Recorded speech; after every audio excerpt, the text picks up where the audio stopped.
고난주간 특별 새벽기도의 첫 번째 십자가 첫 번째 말씀은 요한복음 1장입니다. 1장 29절에서 30절까지 우리 두 절 읽도록 하겠습니다. 29절, 30절 함께 읽겠습니다. 29절입니다. 시작. 이튿날 요한이 예수께서 자기에게 나오심을 보고 이르되 보라, 세상 죄를 지고 가는 하나님의 어린 양이로다. 내가 전에 말하기를 내 뒤에 오는 사람이 있는데 나보다 앞선 것은 그가 나보다 먼저 계심이라 한 것이 이 사람을 가리킴이라. 아멘. 우리가 성경을 보면 특별히 신약 성경을 우리가 보면요, 객관적인 눈으로 살펴보면 모든 것이 이 예수라는 한 인물에 집중되어 있는 것을 알 수가 있습니다. 그리고 조금 더 자세히 살펴보면 예수님의 인생 중에 마지막 일주일의 행적, 곧 그의 십자가의 죽으심을 집중적으로 조명하는 것을 우리가 알게 됩니다.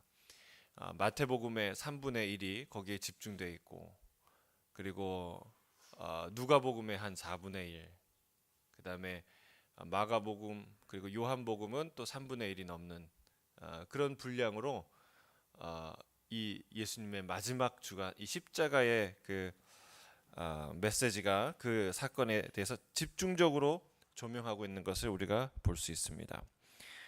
그래서 여러분, 십자가는요 복음의 핵심인 줄로 믿습니다. 십자가는 복음의 핵심이에요. 중심에 있어요. 이 안에 대속과 그리고 하나님의 열심과 하나님의 은혜와 그 아들의 순종과 극적인 화해와 그리고 위대한 사랑이 담겨 있습니다. 우리가 십자가를 생각할 때 십자가는 하나의 모델이나 모범이 아니라는 사실을 기억할 필요가 있어요. 우리가 흉내내고 따라가야 될 그 어떤 것이 아니라는 사실입니다. 물론 예수님이 이렇게 명령하셨어요. 너의 십자가를 지고 나를 따르라 말씀하셨죠. 근데 그때의 십자가는 자기 십자가죠. 자기 십자가를 지고 따라오라 말씀하셨어요. 그런데 주님이 지신 십자가는 예수님 자신의 십자가가 아니고 예수님 스스로의 십자가가 아니라 우리의 십자가고, 죄인의 십자가고, 그리고 인류의 십자가입니다. 여러분, 이 십자가는 아무도 대신 지고 갈 수 없어요. 아무도 그것을 흉내낼 수 없어요. 그럼 십자가는 그렇게 우리가 따라하고 우리도 할 수 있는 그런 일이 아니라는 사실입니다. 십자가를 묵상할 때 많은 분들이 우리도 십자가의 길을 가야지, 그런 생각을 하니까 마음이 무거워요.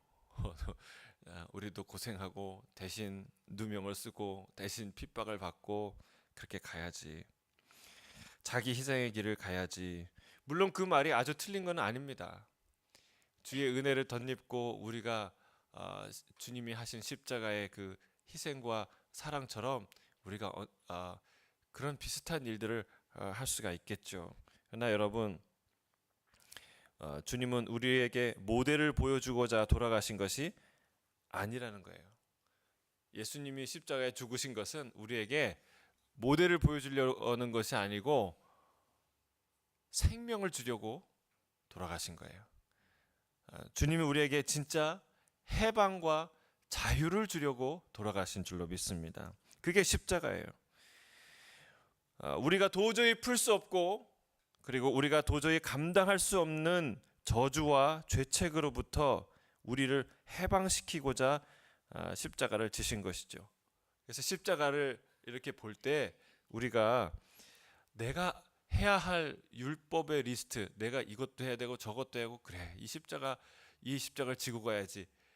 여러분, 이런 생각을 하면 안 된다는 것이죠. 그게 우리 해야 될 일이 아니라 그 십자가에서 벗겨진 율법의 무게들, 내가 과연 어떤 짐을 벗었는지, 이 율법, 주님께서 벗겨주신 그 율법의 짐, 저주의 짐, 그리고 사망의 짐을 우리가 보아야 될 줄로 믿습니다.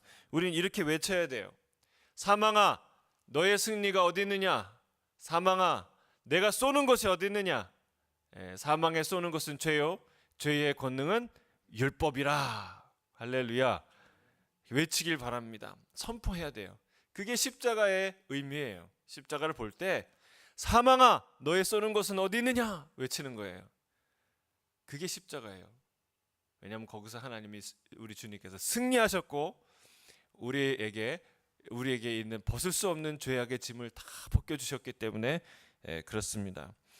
십자가의 그 은혜, 죄로부터의 해방의 감격과 그 감사 때문에 내가 비로소 내 십자가를 지고 갈 수 있는 것이죠. 내 작은 십자가를 지고 갈 수 있게 되는 것이죠. 주님은 우리가 내 고난과 내 십자가를 지느라고, 그러느라고 주님 지신 십자가의 은혜를, 주님이 지고 가신 그 십자가의 은혜를 알지 못하고 누리지 못하는 것을 가장 가슴 아파하실 거예요. 먼저 우리는 십자가에서 일어난 일들, 내게 행하신 주님의 위대한 일들을 정확히 알아야 될 필요가 있다는 사실입니다. 이번 주간에 우리에게 일어난 십자가의 사건, 주님께서 이루어 주신 저 위대한 구원의 이야기에 아주 푹 잠기길 주의 이름으로 축복합니다. 십자가의 은혜와 감격이 솟아오르는 한 주간이 되길 주의 이름으로 축복합니다. 이 십자가를 묵상하면 할수록 마음이 무거워진다. 물론 마음이 무겁고 이렇게 깨달아지는 부분이 있죠. 내가 죽을 죄인이구나. 오늘도 그런 것을 느끼겠지만, 그러나 이 죽을 죄인을 살리셨구나. 그런 모든 짐을, 모든 그 껍데기를, 모든 죄의 허물을 벗어 제낀 그 짐을 다 풀어놓으신 그 주님의 자유함이 이 십자가의 진정한 의미라는 사실입니다. 일주일간 우리가 십자가를 묵상할 때 그런 능력과 자유와 해방과 기쁨과 부활의 생명의 능력이 선포되길 주의 이름으로 축복합니다. 오늘은 그 첫 번째 시간으로 십자가의 대속에 대해서 묵상해 보도록 하겠습니다. 예수님의 공생의 첫 등장을 알린 위대한 선지자가 바로 세례 요한입니다. 그가 예수님에 대해 선포하는데 이렇게 말합니다. 보라, 세상 죄를 지고 가는 하나님의 어린 양이로다. 여러분, 이 말은요, 정말 정확하게, 놀랍게, 예수님을 경험한 사람도 아니고, 예수님과 많은 토론을 한 사람도 아니고, 예수님을 그렇게 깊이 아는 사람이 아닌데, 그런데 예수님의 이 땅에 오신 목적과 그 본질, 그것을 꿰뚫는 놀라운 선언이에요. 다시 한번 고백하겠습니다. 보라, 세상 죄를 지고 가는 하나님의 어린 양이로다. 이 말 속에 예수님이 지실 십자가의 의미가 정확하게 새겨져 있습니다. 십자가가 우리에게 실제적으로 중요한 첫 번째 이유가 무엇입니까? 그 대속이에요. 대속.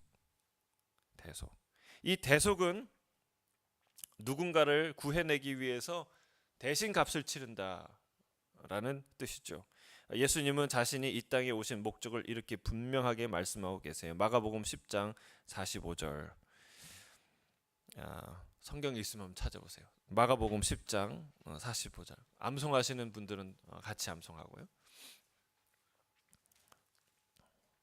예수님이 이 땅에 오신 목적을 이렇게 분명하게 말하고 있습니다. 함께 읽겠습니다. 시작. 인자가 온 것은 섬김을 받으려 함이 아니라 도리어 섬기려 하고 자기 목숨을 많은 사람의 대속물로 주려 함이니라. 예수님이 왜 오셨다고요? 섬김 받으러? 아니에요. 섬김 받으러 오신 게 아니에요. 주님이 이 땅에 오신 목적은요, 죽으러 왔어요. 왜요? 자기의 목숨을 많은 사람들의 대속물, 값을 치르고 그들을 구원하기 위해서 이 땅에 오셨다라고 말하는 거예요. 대속이란 누가 죄를 범하면 그 벌을 대신 받는 거죠. 만약에 어떤 사람이, 홍길동이라는 사람이 교통 법규를 위반했어요. 그래서 범칙금이 나왔습니다. 그런데 그가 돈이 없어요. 곤란한 상황이에요. 바로 그때 누군가 그 사정을, 그 곤란한 사정을 알고 그를 위해서 돈을 대신 지불하면 그 홍길동이 돈을 내야 하는 그 이 의무, 그런 죄책이 사라지게 되는 거죠. 면제되는 것이죠. 그걸 대속이라고 합니다. 구속이라고 하죠. 그런데 교통범칙금 정도는 돈을 대신 내면 할 수 있어요. 그런데 이 사람이 죽을 죄를 지었다. 살인죄를 저질러서 사형 선고를 받았다고 하면 그건 돈으로 대속할 수 없는 거예요. 아무리 많은 돈을 갖고 있어도 그 돈으로 대속할 수 없는 것이죠. 단 하나 방법이 있어요. 그것은 그 사람을 위해 누군가 스스로 사형장에 대신 나가는 거예요. 스스로 가야 돼요. 억지로 이게 압력을 넣어서 그렇게 나가면 안 되죠. 스스로 그 사람을 위해 자기의 목숨을 던지는 누군가가 있어야 하는 것이죠.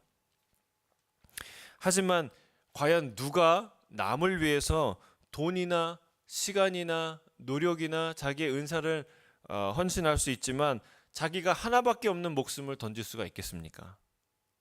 생각해 보세요. 누가 그 살인자의 비난과 오명을 뒤집어 쓰고 인생의 마지막을 끝내고 싶은 사람이 누가 있겠습니까? 그렇게 살다가도 마지막에는 명예롭게 죽고 싶은 게 인간이 아닙니까? 그러나 잘 살다가 그 살인자의 모든 누명을 뒤집어 쓰고 죽고 싶은 사람이 누가 있겠냐는 거예요. 그런데 예수님께서 바로 그 일을 하기 위해 이 땅에 오셨다라고 말합니다. 그 의미를 담은 것이 바로 세상 죄를 지고 가는 하나님의 어린 양이라는 것이죠. 사랑하는 성도 여러분, 우리는 이해할 수가 없습니다. 뭘 이해할 수가 없느냐면 내가 진짜 죄인이냐, 그렇게 죽을 죄인이냐 이해가 잘 안 돼요. 아무리 생각해도 내가 의인은 못 돼도 죄인이라는 것은 인정해도 내가 그렇게 죽어야 할 만큼 죄인인가, 그런 중죄인이라는 생각이 아무리 생각을 해도 잘 안 들어요. 그럼 드십니까? 그런 죄인, 내가 그 죽을 죄인이다, 정말 내 죽어 마땅한 죄인이다 라는 생각이 드십니까? 다 드시는 것 같은데 훌륭하신 분들입니다. 근데 중요한 것은 내가 그 사실을 시인하느냐, 시인할 수 있느냐 못하느냐가 중요하지 않아요. 내가 그 사실을 내 죽을 죄인이라는 것을 인정할 수 있느냐 인정 못하느냐는 중요하지 않다는 거예요. 왜 그렇습니까? 어린아이가 독국물을 먹었어요. 이 청산가리의 맹독성을 모르고 그냥 하얀 가루니까 설탕인 것처럼 먹었어요. 집어 삼켰어요. 어떤 일이 벌어질까요?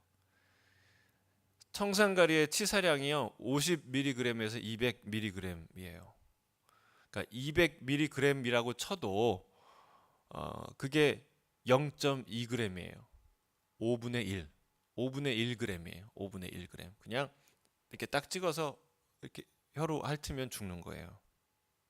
그 아이가 그거를 먹었어요. 설탕인 줄 알고.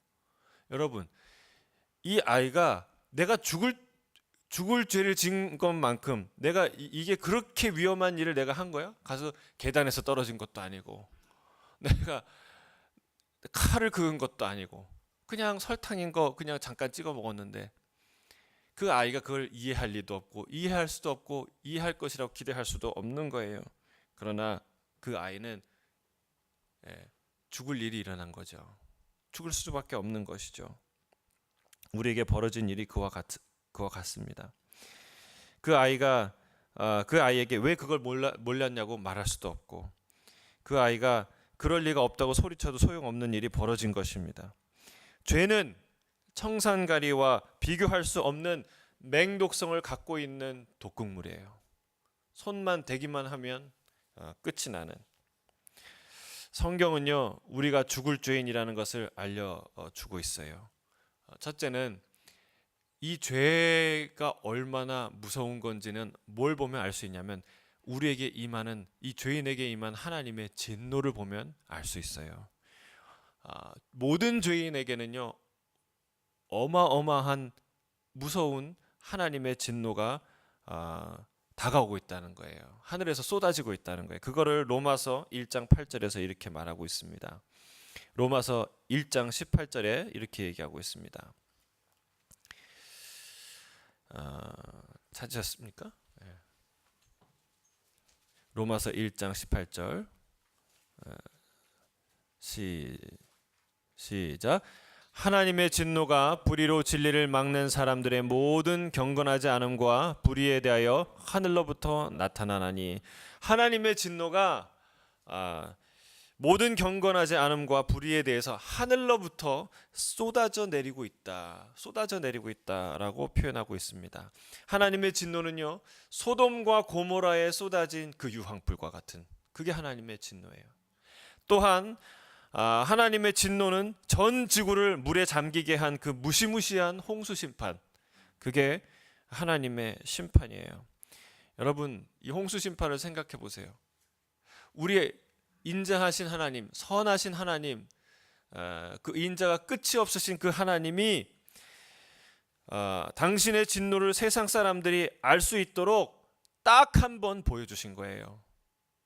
매일 쏟아져야 되고, 매달 쏟아져야 되고, 매년 정기적으로 쏟아져야 될 그 하나님의 진노를 역사상 단 한 번 보여주신 거죠. 여러분 생각해 보세요. 장대 같은 비가 탁 내릴 때요, 처음엔 시원합니다. 시원하다. 근데 그 비가 1시간이 가도 멎지 않고, 2시간이 가도 멈추지 않고, 하루 종일 장대비가 내려요. 그럼 무슨 생각이 들까요? 그때부터는 마음이 서늘한 생각이 들어요. 이거 어떡하지? 그 다음에 이틀이, 3일이, 4일이 계속된다고 생각해 보세요. 이 비가 잠시도 멈추지 않아요. 여러분, 그 공포감을 생각해 보시겠습니까? 저는 이제 진짜 어디 한국에서 그렇게 비가 왔을 때가 있었는데 무섭더라고요. 그 비만 봐도. 그게 일주일 내내 이렇게 온다면 얼마나 무섭겠습니까? 피할 길도 없고 피할 곳도 없는 그런 일들이 벌어지는 거예요.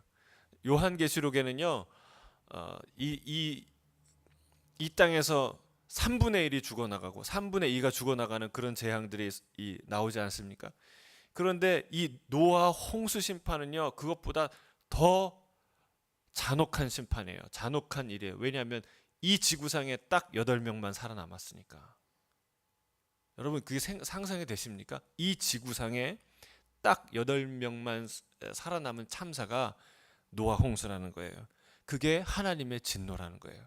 죄를 향한, 이 죄인들, 이 모든 불의를 향한 하나님의 맹렬한 진노가 바로 노아 홍수라는 거예요. 바로 그것이 가옥과 도시와 국가와 동물과 식물과 생태계 전체가 다 사라지고 망가지고 하는 것이 노아 홍수였지요. 이것이 죄 위에 부어지는, 하늘에서 쏟아지는 하나님의 진노라는 사실이에요. 근데 하나님께서 이걸 보여줘도, 이 노아 홍수를 보여주고 들려줘도, 여러분, 우리가 겁만 났지 죄가 뭔지, 그리고 이 죄 때문에 내가 뭘 해야 되는지, 이 죄를 속하기 위해서 무엇이 필요한지 잘 알지 못해요. 안타깝게도 그냥 무섭기만 한 거예요. 그래서 하나님이 그걸 생생하게 알려주기 위해서 우리에게 명하신 게 있는데, 그게 바로 구약의 제사제도예요. 이 특별히 속죄제를 드릴 때 어떤 일을 하냐면, 구약에서 제사는 제물을 죽여서 드렸습니다. 첫 번째로는 자기가 가장 아끼는 양을 갖고 오는 거예요. 자기가 기르는 양 중에 흠 없는 어린 양을 집에서 갖고 옵니다. 그때는 뭐 자동차가 있겠어요? 끌고 왔겠죠. 그러니까 그 양을 골라서 갖고 오는 것도 쉽지 않아요. 여러분, 예를 들면은 자기가 아끼는 이 목자가 자기가 기르는 양 중에 가장 흠 없는 어린 양은요, 아무한테도 주고 싶지 않은 양이에요. 그렇지 않습니까? 누구에게도 주고 싶지 않은 양이에요. 빼앗길 수 없는 양. 집에서 기르는 애완견이 있는데 애지중지하게 기르는 애완견이 새끼를 낳았어요. 가장 예쁜 거를 남 주시겠습니까? 줄 수 없어요. 예, 그렇게 아끼는 어린 양을 갖고 오는 거예요. 그걸 하나님 앞에 드리는 것이죠. 성막에 도착하여서 제사 드리는 자가 그 양의 머리에 두 손을 얹고 그냥 꾹 누른대요. 그냥 우리가 얌전하게 안수기도 하는 게 아니라 꼭 얹으면서 자기의 죄를 고백하는 거예요. 이 죄도 짓고 저 죄도 짓고 하나님 이 죄를 용서해 주십시오. 그 죄를 막 고백하면 그 죄가 그걸 전가된다 그래요. 내 안에 있던 죄, 내 안에 있던 죄가 다 그 어린 양에게 옮겨지는 거예요. 예, 그래서 그 어린 양이 다 그 죄를 가지고 죽는 것이죠. 근데 누가 죽이냐? 세 번째는 죽이는데 그 도살을 하는데 제사 드리는 자가 직접 칼을 들고 그 어린 양을 죽입니다. 여러분 뭐 닭을 잡아 보셨습니까? 양이나 개를 잡아 보셨습니까? 이게 잘 죽을까요? 여러분 이거는 전문 도살꾼이 죽이는 게 아니라 내가 죽이는 거예요. 내가. 속죄제는 여자들도 드렸대요. 다 우리 모든 사람이 그 양을 가지고 가서 내가 죽이는 거예요. 다른 사람이 해주는 게 아니라. 근데 여러분 그게 쉽겠습니까? 죽지 아니라고 발버둥 치지 않겠습니까? 그 양이 처참하게 죽기까지 계속 찔러야 돼요. 그냥 한 번에 죽지 않지요. 예. 그래서 계속 찌르고 베어야 하는 거예요. 도살은 쉬운 과정이 아닙니다. 피가 터지고 흐르게 됩니다. 우리가 전문 도살자가 아니기 때문에 상황이 점점 심각해질 수 있어요. 그 모든 과정 속에서 제사 드리는 자는 힘껏 양을 잡느라 손이 떨리고 낭자한 피를 보느라 심장이 떨립니다. 근데 중요한 것은 그 모든 과정을 아무도 대신할 수 없다는 거예요. 내가 직접 해야 한다는 것이죠. 제사는 죽어가는 동물들의 비명과 온 사방에 뿌려진 낭자한 선혈과 피 냄새가 가득한 현장이에요. 우리가 예배드리는 것처럼 막 아름다운 노래가 흘러나오고 깔끔하고 깨끗하고 그런 장소가 아니라 피가 튀기고 흘러가는 동물의 비명소리가 나는 현장이 제사 드리는 장소라는 사실을 우리가 알아야 합니다. 제사장은 그 피를 받아다가 제단불에 뿌립니다. 여기서 끝나지 않습니다. 제사 드리는 자는 그렇게 죽은 양의 가죽을 손수 벗깁니다. 가죽을 다 벗겨요. 그리고 나서 각 마디를 잘라내요. 요즘 잘 드는 칼로도 자르기 힘든데 여러분 그 당시의 칼로 다 그 부위마다 각 마디마디마다 내가 직접 잘라내어서 그것을 하나님 앞에 태워 드리는 거예요. 그런 과정을 거쳐야 제사가 끝나는 것이죠. 여러분 이 제사가 쉽겠습니까? 재밌겠습니까? 여러분 아마 우리가 매일 새벽에 그런 예배를 드린다면 여러분 우리의 마음은 어떻겠습니까? 근데 참 놀랍게도 주님이 그 제사에 대해서 뭐라고 얘기하시냐면 하나님이 받으시는 향기로운 제사다라고 표현해요. 세상적으로 보자면 이렇게 처참하고 잔인한 동물학대가 없는데 이걸 향기로운 제사라고 말하고 있어요. 하나님이 받으시길 좋아하는 예배라는 거예요. 여러분 하나님이 잔혹한 분이신가요? 그렇지 않죠. 만약 그게 아니라면 뭐가 도대체 향기로운 일입니까? 성경은 뭘 두고 그렇게 아름다운 제사라고 표현하고 있습니까? 그 향기로움, 그 아름다움, 그 선한 사건은 바로 대속에 있는 거예요. 대속. 속죄에 있는 것이죠. 죄인인 내가 죽어야 하는데 처참하게 찔리고 벗겨지고 잘려나가고 태워져야 하는 것이 난데 나를 대신해서 저 양이 죽은 거예요. 그 양 때문에 내가 사는 거예요. 그게 이 제사에서 일어나는 향기로운 일들이고 아름다운 일이라는 거예요. 양이 죽고 사람이 사는 것이죠. 이것이 놀라운 일이고 아름다운 일이라는 사실입니다. 양이 사람을 위해 죽은 것도 아름답지만 사실은 이것은 하나의 예표예요. 이 완전한 아름다움이 어디서 성취되는가? 이 모든 숱한 구약의 제사는 무엇을 상징하는가? 무엇을 예고하는가? 무엇을 깨닫게 하는가? 여러분, 그것이 바로 십자가예요. 십자가는 이 제사가 완전하게 드려졌어요. 여러분, 흠 없는 어린 양, 아무에게도 주고 싶지 않은 어린 양, 그분이 누구예요? 예수 그리스도예요. 여러분, 단 하나밖에 없는 아들, 하나님의 아들, 아무에게도 줄 수 없고 아무에게도 주기 싫은 그 아들을 주님이 우리에게 주셨어요. 여러분, 우리가 당해야 될 그 죄를, 수치를 그분이 다 십자가에 가져가셨어요. 다 전가되었어요. 우리가 기도하면 하나님 잘못했어요 그러면은 그래 잘못했지 그러고 회초리로 우리를 때리십니까? 아니에요. 십자가의 그 진노와 저주가 쏟아졌어요. 주님은 도살당했습니다. 그 잔혹한 제자의 배신으로 처참한 죽음을 맞이하게 됐어요. 여러분, 예수님이 죽어가는 그 광경을 보세요. 살해당하는 거랑 똑같아요. 제가 언젠가 혈의 누라는 영화를 봤는데 그냥 너무 잔인한, 그냥 처참하게 어떤 사람이 능지처참을 당하는 과정이에요. 여러분, 그 살해당하는 그 잔혹함인데, 아, 예수님이 저렇게 죽었구나. 예수님이 저렇게 억울하게 처참하게 무자비하게 죽었구나. 여러분, 예수님이 그렇게 도살당하셨고 살해당하셨어요. 피를 뿌린 것처럼 물과 피를 다 쏟으셨어요. 가죽이 벗긴 것처럼 그분은 자신의 옷을 남김없이 다 벗겨주셨어요. 벗겨지셨어요. 그 옷도 다 제비 뽑아 나누어 가졌어요.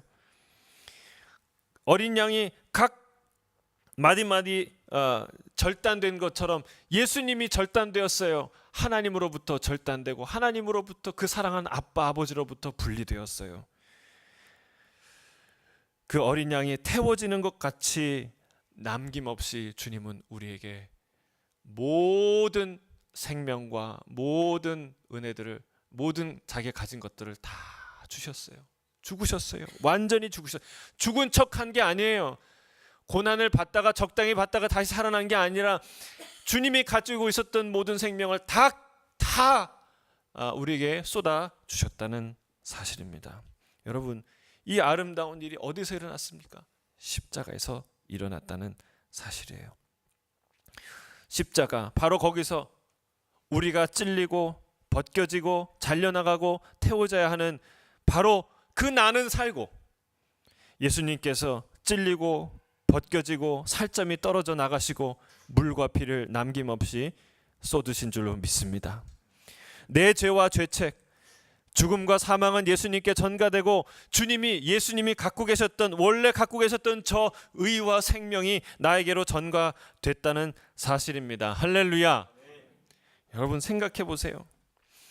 우리는 내 죄값도 지기 힘들 뿐만 아니라 누군가의 작은 오해나 잘못도 대신 진다는 거 상상하기 쉽지 않아요. 제가 시드니에 여러분의 허물과 죄를 지기 위해 왔다면, 내가 그 길로 내가 가야 한다면 정말 하루하루가 지옥일 거예요. 여러분, 누구를 대신해서 야근만 해도, 남의 해야 될 일 내가 대신해도 그래도 화가 나고 분한 게 우리 인생 아닙니까? 그런데 예수님은 이 사람 저 사람이 받아야 될 비난을 다 받으시고 모든 인류의 각자가 받아야 될 저주와 형벌을 고스란히 다 받으셔야 했다고 한번 생각해 보세요. 상상할 수 없는 끔찍한 일인 것이죠. 그 끔찍한 일을 위해 우리 예수님께서 나를 위해 그 일을 당하신 거예요. 왜 하셨습니까? 어떤 일이 벌어졌습니까? 내 죄와 내 죄값이, 죄책이 다 사라진 거예요. 할렐루야. 마치 그물에 잡힌 새가 그 포수의 그물에서 놓여서 이제 퍼다덕거리고 자유롭게 창공을 다시 날아가듯이 그런 일들이 우리에게 일어난 줄로 믿습니다. 자유가 임한 것이죠. 오늘 혹은 내일 사형 집행 언제 당할지 모르는 그 두려움과 떨림 속에서 살아야 될 우리에게 그 모든 불안과 두려움을 해방시켜 준 것이 바로 십자가인 줄로 믿습니다. 내가 어리석어서 저질렀지만 감당할 수 없는 죄악과 범죄의 죄책에서 자유를 주신 것이 바로 십자가인 줄로 믿습니다. 할렐루야. 여러분, 이 십자가를 붙드세요. 오늘 이 시간에 죽을 죄인이었구나. 내가 죽을 죄인인데 나를 살리셨구나. 하나님이 나를 위해 이 모든 짐을 다 지셨구나. 이 대속의 십자가, 이 묵상하는 하루가 되길 주의 이름 축복합니다. 함께 기도하겠습니다.